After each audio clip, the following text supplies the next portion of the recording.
Hello, my name is Rich Howard, owner of Architectural Builder Supply. In this video is to bring you a closer look at the Bommer number CL3029-8-639. And here it is.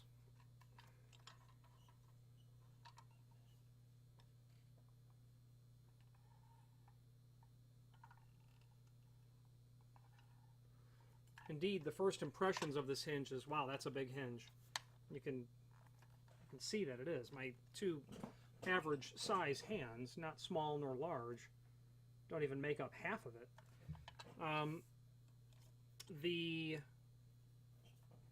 This hinge is a 3029 hinge, which is their flagship double-acting spring hinge. If you know Bommer, you probably know them for their double-acting hinges, which are their 3029 hinges. This is a CL variant, which basically is just giving you the decorative tip at the top of this hinge. That's what this is.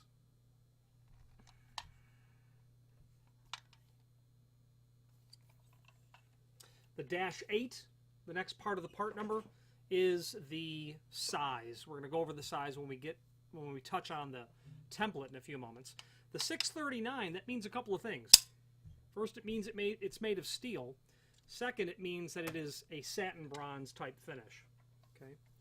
Now this hinge is available in all of the finishes that Bommer can do hinges in, starting from, you know, a 600, which would be prime coat, a 601, which would be bright black japanned, 603 would be a zinc coating. They can then get into your brass, satin polished, your chrome, satin polished, your nickel, certainly satin. Don't know, never asked them to do a polished nickel. Your oil rubbed, they can certainly do. So 8 finishes for sure they can get into on this hinge. It's made of steel, so that finish is going to be, you know, over a steel-based hinge. Very nice quality item. So you know what a CL30, you know what a 3029 is. It's a double-acting hinge, the CL variant with the ball tips. We know the size, that's 8-inch, and we know the finishes. Now, let's look at the link below this video to the document called Template. And that's going to show you where the 8-inch reference comes in. And that's just basically an overall height of the leaf that is going to attach to the door, as seen right here. That's the 8-inch. That's the only part of this hinge that means 8-inch. And in fact, the 8-inch is more of a gauge of the thickness of the door that it can work with, and therefore its capacity. What I mean by that is, if you have a 2-inch thick door, you are automatically looking at an 8-inch hinge from Bommer. This hinge will in fact work with a door that is 1.5 to 2-inch thick. However, if you've got a door that's greater than 1 3/4, you're going to be looking at an 8-inch hinge. And you can kind of see when we spread those hinge screws out where the 1.5 comes into. You could certainly hang a 1.5 door on this, but you'd really use like maybe a 6-inch. However, the 8-inch size is related to not only the thickness, but specifically how heavy of a door it can handle. The 8-inch hinge is going to handle about a 100-pound door when you've got 2 hinges, and about a 140-pound door when you've got 3. 2 hinges up to 42-inch. 3 hinges up to 48-inch, so very large, wide doors. And I have had, actually quite frequently just recently, someone called and said they had 8-inch hinges installed on their doors, but the door was, and they had 4 of them installed, and the door was going through an elliptical sort of path. So that tells me they got an awfully heavy door, but what's happening is the leaves were spreading as the door was going through its motion. And the first question that I asked the client is, where were the hinges located? And indeed, they weren't located in the best location. You need to have the business end of the quantity of hinges at the top. If you've got 3 hinges on that door, 1, 2 soldier stacked, the 3rd down at the bottom. That would be the proper installation, and it's that orientation, how they're coming up with this ratings for weight and for door width. Okay, and we're going to talk about that more in a moment. Extended description information down below. It's a mortise type hinge. It can be, or it can be surface mounted. We'll talk about that in a moment when we get to the installation instructions. Moving down, non-template, it says in the extended description below, that's a reference to the staggered pattern of holes for the screws. This unusual stagger pattern would be considered non-template because they don't follow the standardized pattern for a templated style hinge. Also says it's non-handed. That's absolutely true. You can use this on doors that swing this way or swing this way, but it's a double acting hinge, so they're inherently not handed, right? That might mean you can install the hinge either with the tension collars up or down. It doesn't matter, but you can flip them over, and we'll go over that in a moment. The door thickness, height, and weight and width we've talked about. Door flange is mortised into the edge of the door. Jamb flange is surface applied to the jamb. The door flange is certainly mortised to the edge of the door, or it can be surface mounted. The jamb flange is always surface mounted. We're going to hit on that when we get to the template. Do not use this door with a beveled hinge edge. Your door cannot have any bevel on it at all, otherwise the door is literally going to sit askew in the frame. It won't sit in a closed fashion. Packaged with all wood screws, that's true. They're assuming you're going to install this down onto a wood door and a wood frame. Specifications may be different, read accordingly, etc., etc. Hinge is sold per hinge and not per pair. When you purchase one, we're going to send you one hinge. Let's move to the template now. Now the template is actually partially installation instructions as well. It will give you the dimensional properties of the hinge, and we talked about the height of the door leaf being 8-inch, and everything else, you know, you can review on the drawing. Okay, the part where it gets into talking about installation instructions is the top third, and then that table on the right. So you have to do some dimensions, some calculations. What are you going to install this in terms of how the hinge physical dimensions relate to what you're working with? Here's what I mean to say. Upper right hand area, frame opening equals actual door width plus A. All right, well, you look down on the table and you can see what A is. Immediately you're presented with the option. Are you going to mortise the door flange or are you not? Your inside frame opening equals net door width plus A, or net door size equals frame opening size minus A. So that will either be not mortised, and then you're dealing with 0.644 inch, where you're literally applying the door leaf right to the edge of the square edge door, or you're going to mortise it, and you're going to mortise it left side now 0.128 inch. And, you know, if you look at 0.644 dimension A not mortised minus 0.516 mortised, you've got 0.128 inch, right, of what you're going to mortise it. So you have to decide that. But you're kind of going to decide that based on what are you already working with. Do you have a fixed opening width? Or do you have a net door that you can't change the door size at all and you're going to build the frame around it? You know, or do you have a cased opening frame and you can't touch that at all, and you're going to have to make that door smaller, or you're going to make it smaller and mortise it, whatever the case might be. So you'll have to decide that. Now, it changes a little bit if you're doing a pair of doors where you're going to use the B dimension. Mortised, not mortised. But you'll see you're basically doubling that dimension as well. Okay, so you'll have to determine that yourself, what's going to happen there. These dimensions are based on having square edge on the outside pivoting style, having a square edge door. If you were to have a radius edge door, you could cheat that door a little bit tighter, maybe 1/8 of an inch, something in that range. Now, I like to have the door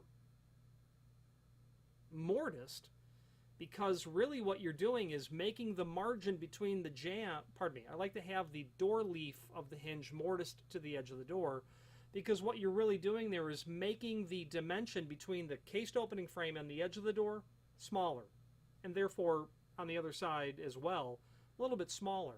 If you don't care how heavy that gap is and you don't want to mortise anything, just surface mount it. But you've got a visible gap that's over there, and no one really notices it except, of course, door people, you know, people who sell hinges and look at those sorts of things. But if you want that margin to be a little bit smaller, mortise it by all means. But that's the only decision making that you have to really come into. What you're going to end up making, the net size of the door, and what you're going to do to the frame. Pardon me, what you're going to do to the, how you're going to handle the hinge. Now there's a second link below this video called installation instructions, and that will allow us to review how to treat the hinge in terms of setting the tension. On the top of that, actually page 2 in that document is included with your order. It'll be included, and if it's not for whatever reason, it's here. You can review it. But on the page 1 basically tells us what the top third of it, or top half, tells us what the hinge kind of looks like as it goes through. This is the frame leaf. So when the door is pushed this way, this goes out, comes back. That inertia makes all of this then kick out. Okay, that goes, and then this goes, and it will show you what it looks like. The bottom half of that first page talks about how we're going to solder stack those two hinges. So you're going to want them to be positioned that way, about 3 inch from the top and about 3 inch between the two hinges, just like is shown there. Please do it that way. That's how you're going to experience success with your installation. You don't want to install it top, middle, bottom, then to find out, oh gosh, I have to scooch that middle one up a bit. Now, the installation instructions in terms of setting tension. Page 2, upper right-hand area. Remove the spring tension from each barrel by inserting tension rod into the tension adjustment hole, tension collar. Rotate in the direction of the arrow as shown on figure 2 or figure 3 and remove the tension pin. So all of a sudden it's talking about stuff we've not covered. There are no tension pins installed on this hinge at all because they're shipped loose. These are tension pins. For every order that you place, you're going to get at least one tension rod. You might get more, but you only need one. For every hinge that you order on this hinge, you're going to get 2 tension pins. Okay? They want you to remove the tension. Ships loose, nothing to do there. Locate the hinges as referred to on page 1. Do your preparations, do your reality overview. Make sure everything seems to fit. Do as best you can in terms of determining that. Step 3, align center line of hinge with the center line of the jamb and secure the frame leaf. That's right back here. You got a 4 7/8 cased opening frame. Okay, great. Center this leaf down in the center of that frame. Attach it. Now, there's a paragraph in capital letters. For best alignment of double doors, mount hinges on one door with the tension collar up and opposite on the other side. It's inexplicable as to why they ask that you do that, but they do.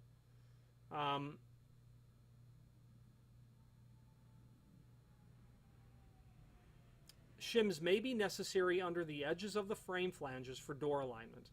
What I believe happens is that when you're hanging very large, heavy doors, it's really likely that you're going to need to shim something underneath here just to take and tip the door that half a degree over to get it perfectly aligned. It's not unusual to do that.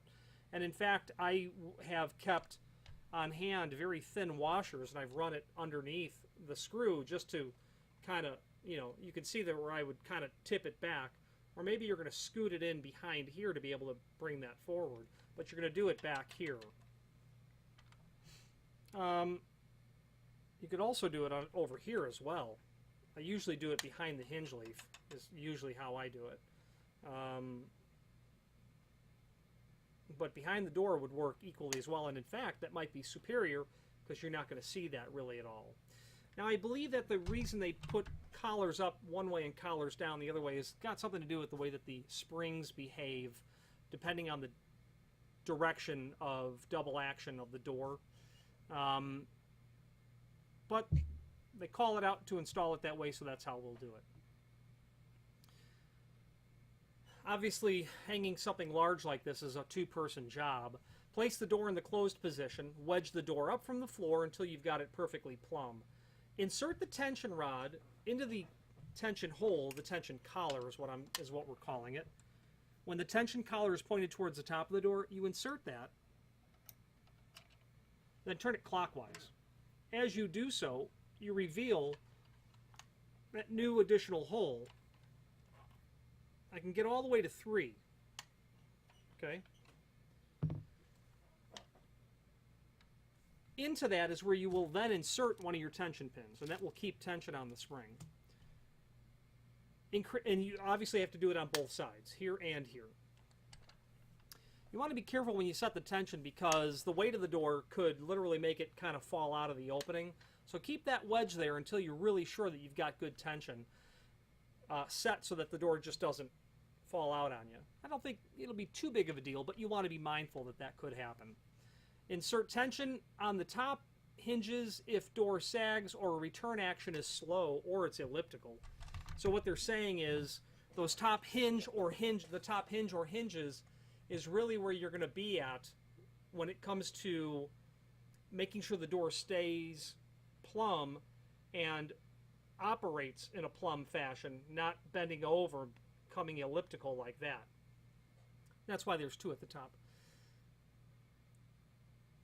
When you get the tension set, certainly on the top 2 hinges, and the bottom as well, you're going to want to then slowly, carefully test it. Don't open it up to 90 and let it rip. You don't want it to bash into the frame. Nice and slow. Make your adjustments as necessary. I would do the second hinge at the top first because that top hinge is actually carrying more of the weight of the door, and then adjust those accordingly. The bottom hinge, not going to do too much. It's going to help, when it's in the more closed sort of position of getting closed, but when that door is ripped open, all the weight's hanging off those top 2 hinges, so that's really where the tension will need to be set most. 5 holes of tension is what you're not to exceed. If you hear any creaking, any severe creaking, and it's a new installation, you might want to back that hinge off. Is it possible you need more than 2 hinges? Absolutely. Is it possible you need more than 3 hinges? Absolutely. The story from earlier, that call from last week, he had 4 hinges on there, and it was just barely enough to keep the door going.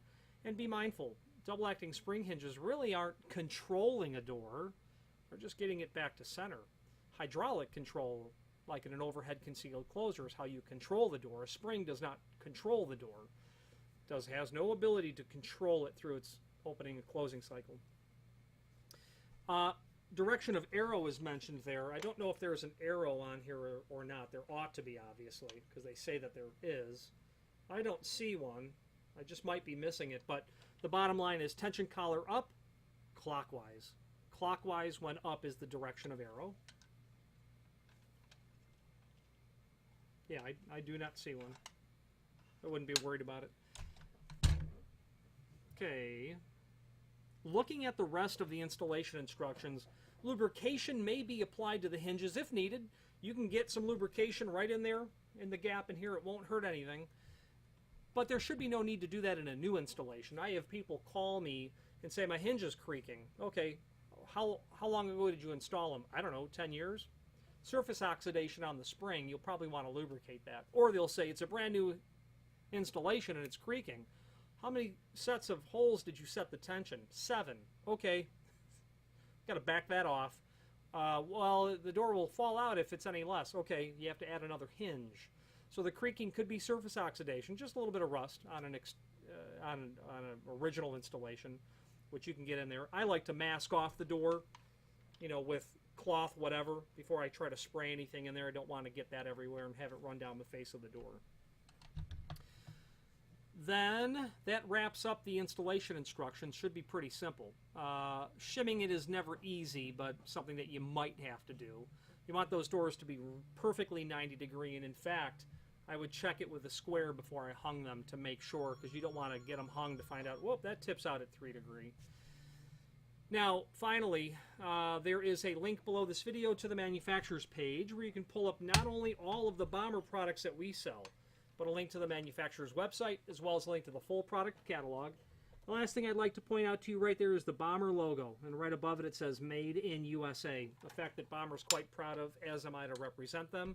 Their name is synonymous with spring hinges, certainly double acting, but they have a comprehensive offering of single acting spring hinges for different applications, but then a full offering of regular commercial and institutional industrial hinges and continuous aluminum geared hinges as well. And gorgeous lavatory hardware. Lavatory hardware, where do you see it? Well, you don't see it in residential applications, but you'll see it in the law library of a Ivy League school. You'll see their lavatory hardware. High-end, five-star hotels as well, you'll see that material. Any questions on the Bommer CL3029-8-639, double-acting ball tip, probably haven't even said ball tip yet, ball tip spring hinge, or any other Bommer product, please feel free to reach out to us. Thank you.